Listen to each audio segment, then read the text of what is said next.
ആരാത് സ്വീകരിക്കുന്നേ? ആരാത് സ്വീകരിക്കുന്നേ? നിന്റെ അക്കൗണ്ടിനകത്ത് ദൈവം ചിലത് നിക്ഷേപിക്കാൻ പോവുകയാണ്. യേശുവിന്റെ നാമത്തിൽ, യേശുവിന്റെ നാമത്തിൽ.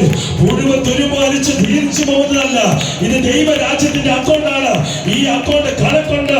ഈ കണക്ക് നോക്കുന്നത് സ്വർഗമാണ്. നിന്റെ ആവശ്യങ്ങളെ അറിയുന്ന ദൈവം, എന്റെ ദൈവം, എന്റെ ദൈവം, എന്റെ ദൈവം, എന്റെ ദൈവം നിന്റെ തലമുറയ്ക്കായി തുറക്കുകയാണ്. നന്മയുടെ വാതിലുകൾ ഞാൻ കാണുന്ന ചില രാജ്യങ്ങൾ ചിലർക്ക് വേണ്ടി ഓപ്പൺ ആവുകയാണ്. ചില തലമുറകൾക്ക് വേണ്ടി രാജ്യങ്ങളുടെ ഡോറുകൾ ഓപ്പൺ ആവുകയാണ്. നീ ചിന്തിച്ചു പോലും കാണത്തില്ല നിന്റെ തലമുറ അവിടെ എത്തുമെന്ന്. പക്ഷെ ചില പാസ്പോർട്ടുകളിൽ സ്വർഗ്ഗം സീൽ ചെയ്യുകയാണ്. ചിലതിനെ ചില രാജ്യത്തിൽ സെറ്റിലാക്കുകയാവും. ഭയങ്കര ദൈവശക്തി, ഭയങ്കര ദൈവശക്തി, ഭയങ്കര ദൈവശക്തി. ചിലതിനെ മറ്റ് ചില രാജ്യങ്ങളിൽ ഉറപ്പിക്കാൻ പോവുകയാണ്. ആമേ. ഒരു